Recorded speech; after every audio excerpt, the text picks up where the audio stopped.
Good morning વિદ્યાર્થી મિત્રો, આપણે આગળના લેક્ચરમાં તત્કાલીન ઝડપ અને તત્કાલીન વેગની ચર્ચા કરી હતી. ત્યારબાદ તત્કાલીન ઝડપ અથવા તત્કાલીન વેગ આપણે સ્થાન વિરુદ્ધ સમયનો આલેખ આપેલો હોય ત્યારે એમના પરથી સરેરાશ ઝડપ અને તત્કાલીન ઝડપ કઈ રીતે મેળવવી તેમનું એક ઉદાહરણ પણ આપણે જોયું.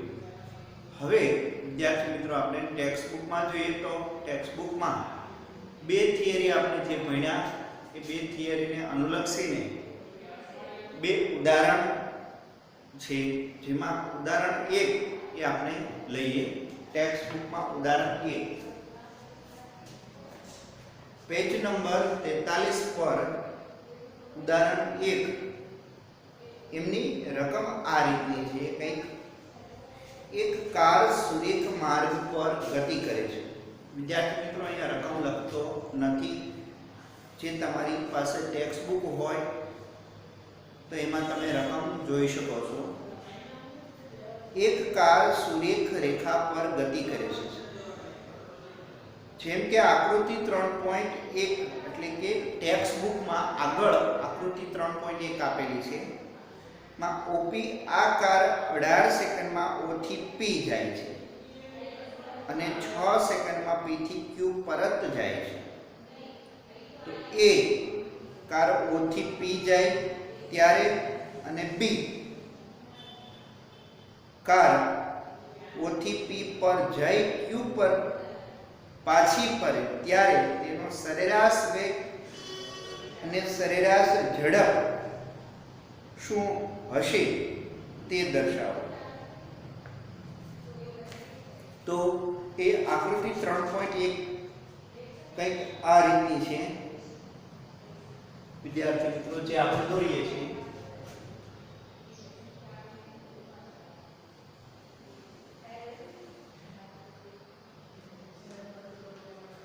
અહીંયા એક આવી રીતે ઉદ્ગમ બિંદુ પછી સ્કેલ આપેલા છે. આ બાજુ પણ એ જ રીતે સ્કેલ અંકન છે.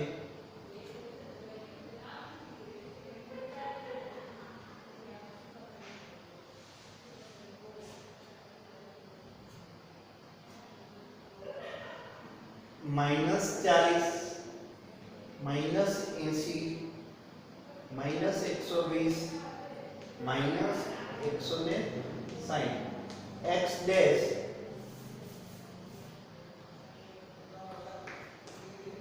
ઉદ્ગમ બિંદુથી r બાજુ 40 80 120 160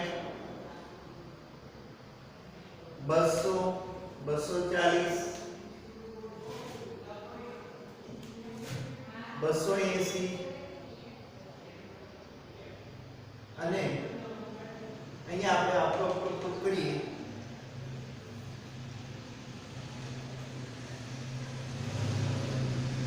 ડોટ અને 1 અહીંયા આપણે આલેખ આમ ટૂંકાવીએ છીએ.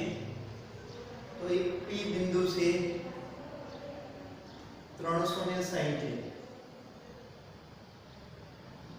અને ક્યુ બિંદુ છે 240.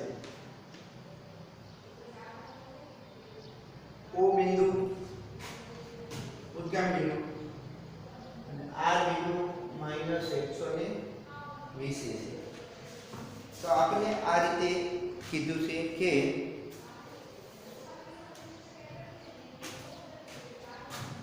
કાર ઓ થી પી સુધી જાય ત્યારે સમય t1 બરાબર 18 સેકન્ડ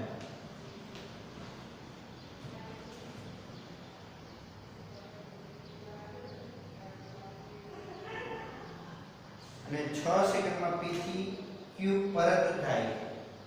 તો p થી q જાય ત્યારે સમય t2 ગાળો 6 સેકન્ડ. તો એ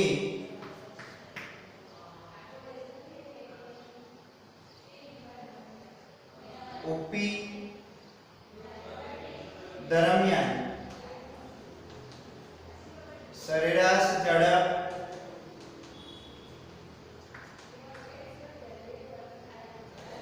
ને સરેરાશ વેગ શોધવાનો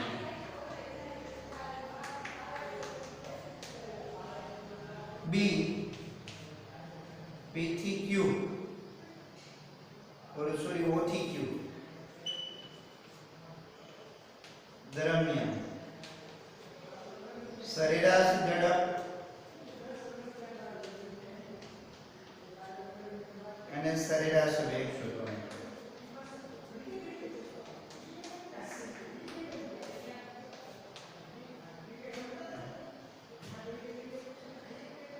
તો અહીંયા આપણને શું કીધું છે વિદ્યાર્થી મિત્રો કે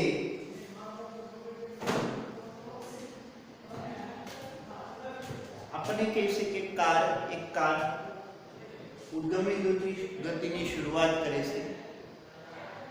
શરૂઆતમાં કાર O થી P સુધી જાય છે. O P એ એક જ દિશામાં ગતિ કરે છે. ત્યારે સરેરાશ ઝડપ અને સરેરાશ વેગ શોધો. તો આપણે જોઈએ તો એ કાર O થી P સુધી ગતિ કરે ત્યારે સરેરાશ ઝડપ v બરાબર પથ લંબાઈ ના છેદમાં સમયગાળો. તો વિદ્યાર્થી મિત્રો પથ લંબાઈ કેટલી થશે OP તો અહીંયા 0 મીટર છે. P બિંદુ કેટલા છે 360 તો આપણને પથ લંબાઈ થશે 360 ભાગ્યા O થી P સુધી જાય ત્યારે સમય કેટલો લાગે છે 18 સેકન્ડ. તો આપણને શું મળશે 20 મીટર પર સેકન્ડ. સરેરાશ વેગ લઈએ તો સરેરાશ વેગમાં સ્થાનાંતર ના છેદમાં સમયગાળો.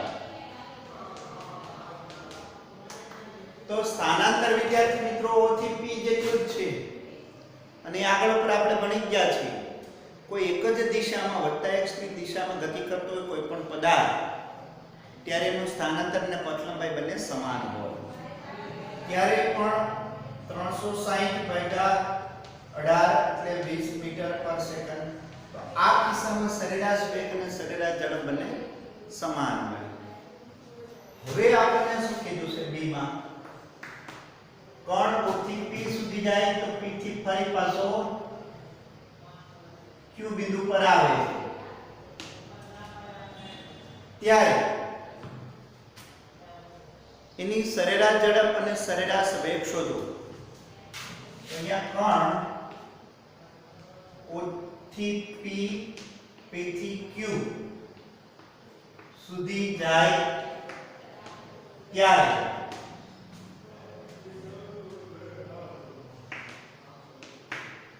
તેનો નિત્ય સરેરાશ ઝડપ તો આ રીતે મળશે. આ જો તો P બિંદુ આવે છે માં હે એથી આગળ નહીં ને બસ મારી પાસે કાપીને સેટ કરવું પડશે. તો અહીંયા સરેરાશ ઝડપ માટે પથ લંબાઈ ના છેદમાં સમયગાળો ઝડપ બરાબર પથ લંબાઈ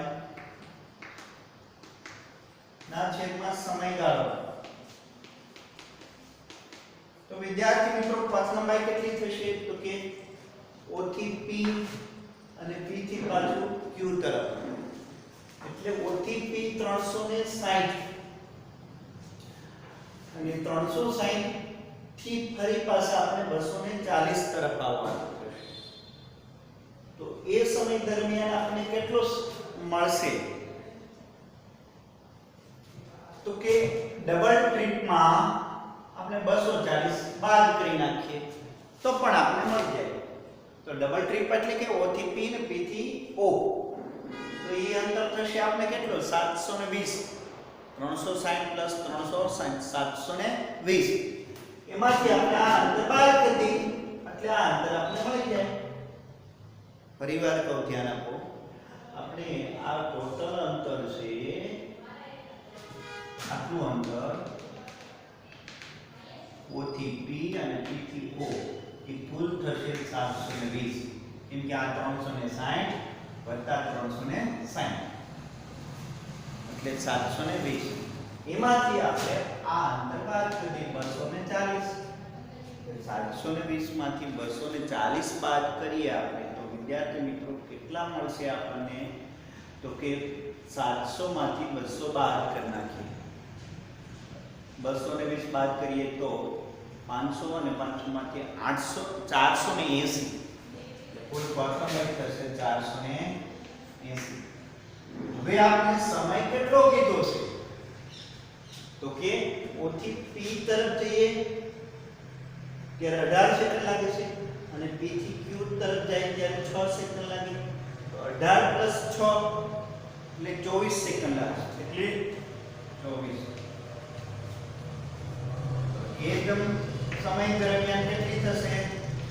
24 + 48 મીટર પર સેકન્ડ. હવે સરેરાશ વેગ લઈએ તો એમાં આપણને ખ્યાલ છે વિદ્યાર્થી મિત્રો, સરેરાશ વેગ સ્થાનાંતર ના છેદમાં સમય. હવે સ્થાનાંતર કેટલું થશે? અંતિમ સ્થાન અને પ્રારંભિક સ્થાન. અંતિમ સ્થાનમાંથી પ્રારંભિક સ્થાન બાદ કરો એટલે સ્થાનાંતર થશે 240. 240 - 0 ના છેદમાં સમયગાળો તે 24 તે 10 મીટર પર સેકન્ડ. તો આ એની સરેરાશ વેગ છે. શું મળ્યું આપણને? સરેરાશ વેગ. તો બીજા કિસ્સામાં સરેરાશ ઝડપ અને સરેરાશ વેગ સમાન ન મળ્યા કેમ કે ત્યાંથી આપણે P થી Q પાછા આપ્યા એટલા માટે. જ્યારે પહેલા કિસ્સામાં આપણે બંને સમાન. તો આ ઉદાહરણ 1 હતું.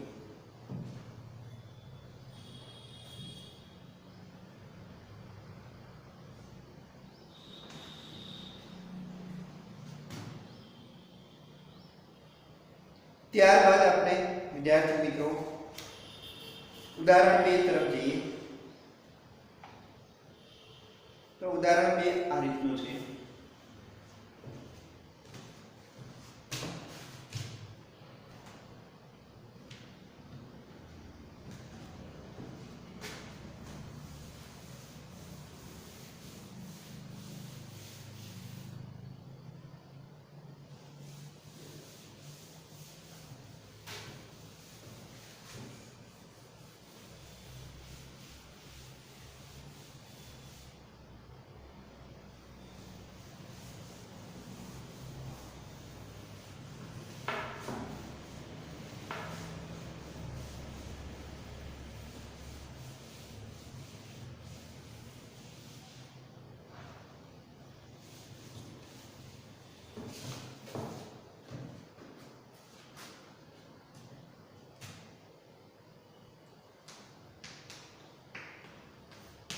ઉદાહરણ 2 એમાં આપણને આ રીતની રકમ આપેલી છે પેજ નંબર 45 ઉપર.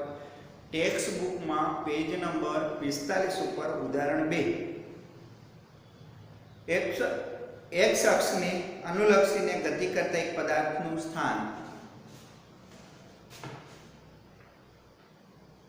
x બરાબર a plus bt square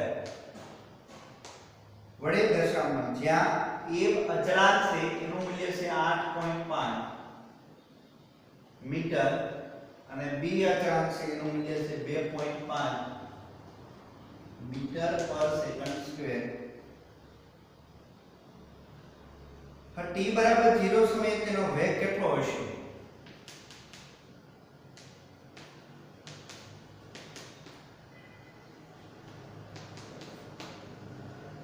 a અને b 2 સેકન્ડ અને 4 સેકન્ડ વચ્ચે સરેરાશ વેગ કેટલો? થી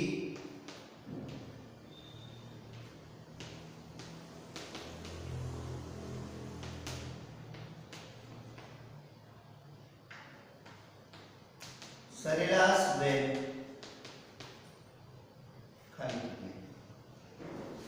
તો આપણે આ રીતે શોધવાનું છે વિદ્યાર્થી મિત્રો. આપણને શું કીધું છે કે કોઈ એક પદાર્થ છે એ ગતિ કરે છે. એ પદાર્થ એક પરિમાણમાં ગતિ કરે છે.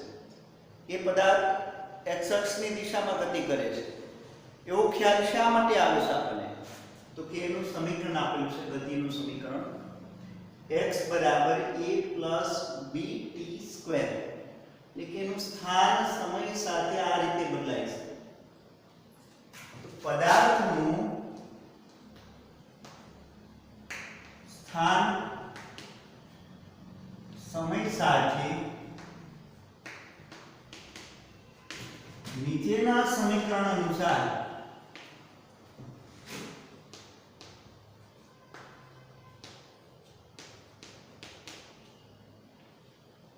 બદલાય છે. ત્યારે આ રીતે આપેલું છે સ્થાનનું સમીકરણ કહીએ અને આપણે વિદ્યાર્થી મિત્રો bt સ્ક્વેર. આ રીતે સ્થાનનું સમીકરણ મળે. ક્લિયર? હવે બીજું એક વિદ્યાર્થી મિત્રો આપણને એમ કહે છે કે પહેલું 0 સમયે વેગ કેટલો, એટલે કે એનો પ્રારંભિક વેગ કેટલો હશે? તો કોઈ પણ સમયે વેગ શોધવો એટલે એનો મતલબ એવો થયો કે તત્કાલીન વેગ શોધવો. શું મેળવવું? તત્કાલીન. અને તત્કાલીન વેગ મેળવવા માટે આપણને ખ્યાલ છે વિદ્યાર્થી મિત્રો, જે તે સમીકરણ આપેલું હોય એ સમીકરણનું આપણે વિકલન લેવું પડે. શું લેવું પડે? વિકલન લેવું. તો તત્કાલીન વેગ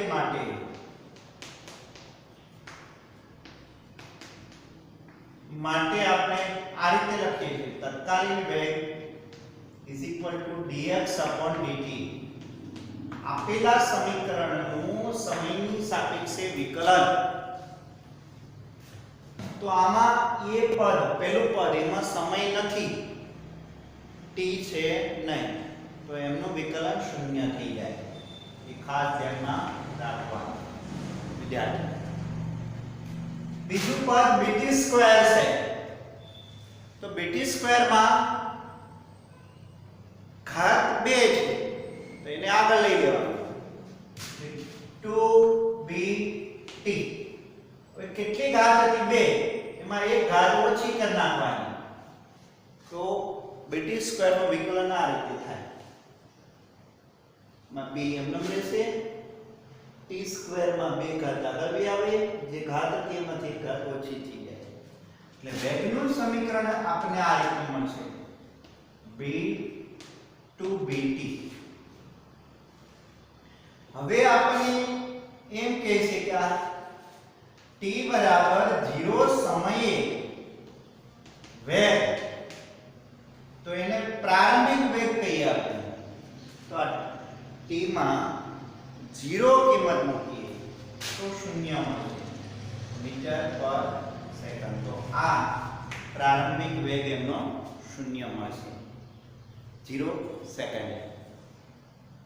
તો આ હતું આપણને પહેલું a, તત્કાલીન વેગ.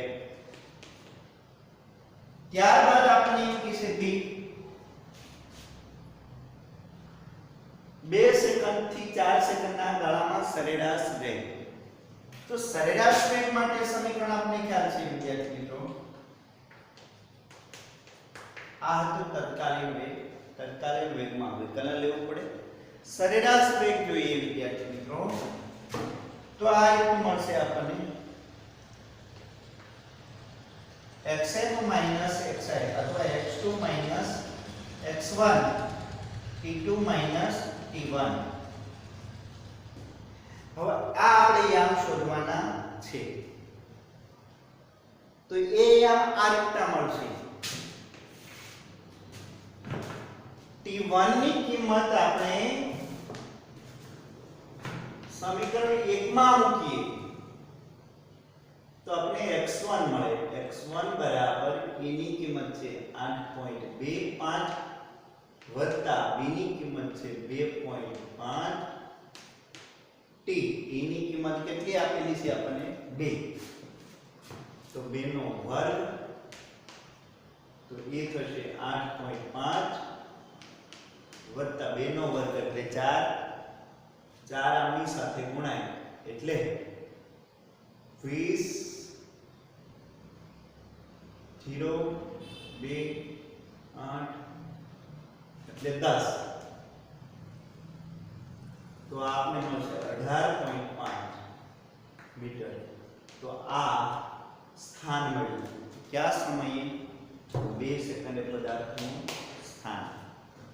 હવે આપણે 4 સેકન્ડે પદાર્થનું સ્થાન જોઈએ વિદ્યાર્થી મિત્રો. તો એમાં કિંમત મૂકી દઈએ 8.5 વત્તા 2.5. અહીંયા લખીએ 4 નો વર્ગ, તો 4 નો વર્ગ 16. 8.5 વત્તા 2.5 ગુણ્યા 16 અને એનો આપણે સરવાળો લઈએ. 8 16 દુ 32 ને 8 40 એટલે 48.5 થશે.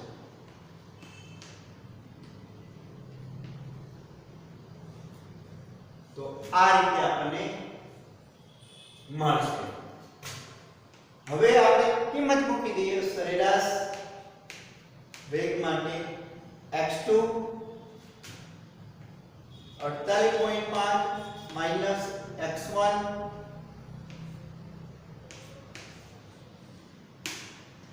18.5 ના છેદમાં t2 4 t1 2. તો આપણને મળશે 48 એટલે 8.5 ઉપરના વયા ગયા, 40 માંથી 10 જશે એટલે 30 ભાગ્યા 2 એટલે આપણને મળશે 15 મીટર પર સેકન્ડ. તો આ આપણને સરેરાશ ઝડપ અથવા સરેરાશ વેગ મળ્યો વિદ્યાર્થી મિત્રો. સરેરાશ ઝડપ અથવા સરેરાશ વેગ મળેલો છે. તો અહીંયા આ રીતે આપણને ઉદાહરણ 2 મળે છે. ખાસ થોડીક પ્રેક્ટિસ કરવાની રહેશે વિકલનમાં, અને થોડા ઘણા દાખલાઓ પણ આપણને આપીશ કે જેથી કરીને તમે જાતે પ્રેક્ટિસ કરી અને શીખી શકો.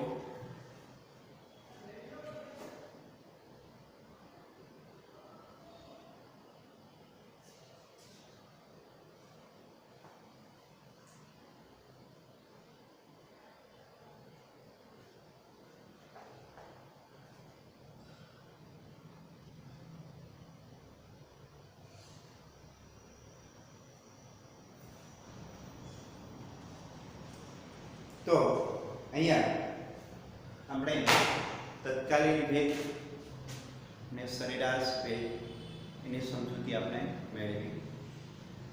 ત્યારબાદ એક ઉદાહરણ આપું છું. જે ઉદાહરણ આપણે પ્રેક્ટિસ આગળ ઉપર ઉપયોગી બનશે.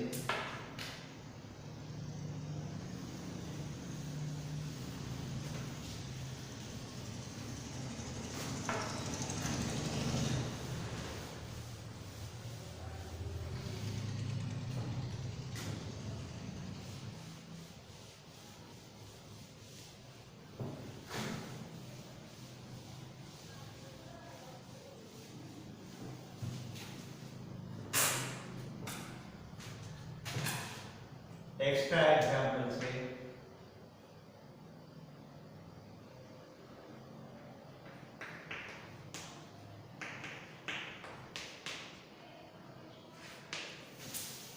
એમાં આ રીતનું આપેલું છે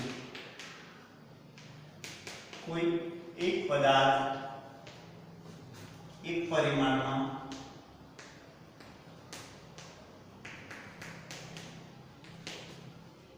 નીચેના સમીકરણ અનુસાર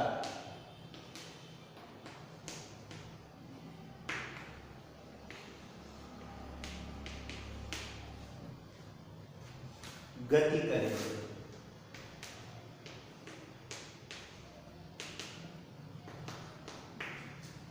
ત્યારે આ રીતે ગતિ કરે છે xt બરાબર 2t² પ્લસ t પ્લસ 2 તો પહેલો આપણે એમ કહીશું કે t બરાબર 0 સમયે સ્થાન x0 બીજું આપણે એમ કહીશું કે t બરાબર 2 સેકન્ડ થી 3 સેકન્ડ સમયગાળા માટે સરેરાશ ઝડપ સરેરાશ વેગ શોધો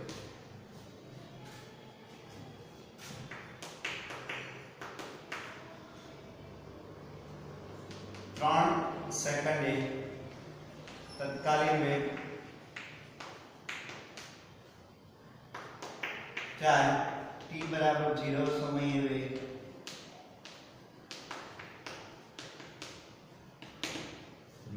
આટલી વસ્તુ આપણે આપેલા સમીકરણ પરથી મેળવવાની છે તો પહેલો આપણે જોઈએ તો આપણને કહે છે t બરાબર 0 સમય સ્થાન વિદ્યાર્થી મિત્રો સ્થાનના સમીકરણમાં t ની કિંમત મૂકીએ ત્યારે જે સ્થાન મળે એ જે તે સમય સ્થાન કહેવાય ને 0 સમયે જોતું છે તો અહીંયા આપણે સ્થાનના સમીકરણમાં પહેલું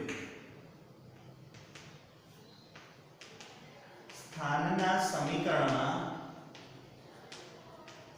t બરાબર 0 મૂકતા આપણને શું મળશે અહીંયા 2 0 નો વર્ગ વત્તા 0 વત્તા 2 આપણે મળશે 2 મીટર તો આ પદાર્થનું પ્રારંભિક સ્થાન ગણાય શું ગણાય પદાર્થનું પ્રારંભિક સ્થાન t બરાબર 0 સમયે જે સ્થાન આપે એટલે પદાર્થનું પ્રારંભિક સ્થાન ગણાય ત્યારબાદ વિદ્યાર્થી મિત્રો 2 થી 2 થી 3 સમયગાળામાં સરેરાશ વેગ માટે v x2 x1 ના છેદમાં t2 t1 અથવા આને આમ પણ લખાય xf xi tf ti તો પહેલું ti સમય પ્રારંભિક સમય 2 સેકન્ડ છે અને tf સમય આપણને 3 સેકન્ડ આપેલો છે vi 2 tf 3 ત્યારે આપણે xi શોધીએ તો xi માટે શું કરશું આપણે 2 મૂકશું અહીંયા તો 2 નો વર્ગ 4 4 2 8 વત્તા 2 વત્તા 2 એટલે 4 કુલ 12 થશે કેટલો થશે 12 વિદ્યાર્થી મિત્રો અહીંયા ધ્યાન આપજો ફરીવાર કહું t બરાબર 2 આ કિંમત મૂકી અહીંયા તો 2 નો વર્ગ 4 4 2 8 અને અહીંયા 2 8 ને 2 10 10 ને 2 12 અને xf લઈએ તો t બરાબર 3 મૂકવાના રહેશે તો અહીંયા 3 નો વર્ગ 9 9 2 18 18 વત્તા 3 21 21 ને 2 પ્લસ 23 હવે આ કિંમત છે એ આપણે આમાં મૂકીએ. x કેટલા આવ્યા 23 માઈનસ xi 12 tf કેટલા આવ્યા 3 માઈનસ ti આવ્યા 2 બરાબર 23 માંથી 12 જાય તો આપણને શું મળશે? તો કે 23 માંથી 12 જાય તો 11 મળશે. કેટલા મળશે? 11. અને 3 માંથી 2 જાય 11 મીટર પર સેકન્ડ. જવાબ આવશે 11 મીટર પર સેકન્ડ. તો આ મેળો સરેરાશ વેગ v = 11 મીટર પર સેકન્ડ. હવે આપણે એમ કહીએ કે t બરાબર 3 સેકન્ડે તત્કાલીન વેગ. તો તત્કાલીન વેગ માટે આપણે શું કરવાનું રહેશે? તો કે વિકલન લેવાનું રહે dx/dt. વિકલન લેવા માટે શું કરશું આપણે? તો કે આપેલ સમીકરણનું વિકલન લેવું પડે. તો આપેલ સમીકરણનું વિકલન લેવા માટે શું કરશું? તો 2 પહેલું t ની કેટલી ઘાત છે? 2 આગળ આવશે એટલે 4. 2 માંથી 1 ઘાત ઓછી એટલે 1 એટલે t ઉપર 1 ઘાત પ્લસ આ t એક જ છે તો એનું વિકલન શું થશે? 1. અને આ ચલ છે એનું વિકલન 0 થઈ જાય. તો આ રીતે આપણે મળશે 4t + 1 એ વેગનું સમીકરણ મળ્યું. હવે આમાં આપણે t ની કિંમત મૂકીએ 3 સેકન્ડ. તો 4 ગુણ્યા 3 + 1 12 ને 1 13 મીટર પર સેકન્ડ. તો આ તત્કાલીન વેગ મળ્યો 3 સેકન્ડે. ત્યારબાદ આપણે એમ કીધું છે સમયે વેગ. તો એ પ્રારંભિક વેગ થશે t = 0 મૂકીએ તો અહીંયા વેગના સમીકરણમાં મૂકવાનું ખાસ ધ્યાન આપવાનું વિદ્યાર્થી મિત્રો. નહીં કે સ્થાનના સમીકરણમાં. અહીંયા 0 મૂકીએ, અહીંયા 0 મૂકીએ તો 1 મળશે. તો પ્રારંભિક વેગ હતો 1 મીટર પર સેકન્ડ. t = 0 સમયે વેગ એટલે વેગના સમીકરણમાં અહીંયા લખવાનું વેગના સમીકરણમાં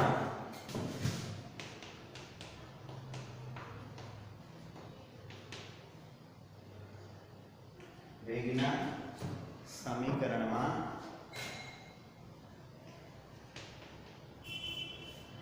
t = 0 મૂકતા આ રીતે આપણે વિદ્યાર્થી મિત્રો મળશે તત્કાલીન વેગ, સરેરાશ વેગ, પ્રારંભિક સ્થાન, પ્રારંભિક વેગ એક્સેટ્રા. આ ઉદાહરણ વ્યવસ્થિત સમજો. આના ઉપરથી બીજા ઘણા બધા ઉદાહરણ આપીશું તમને આગળ ઉપર. તો હાલ આટલું બસ.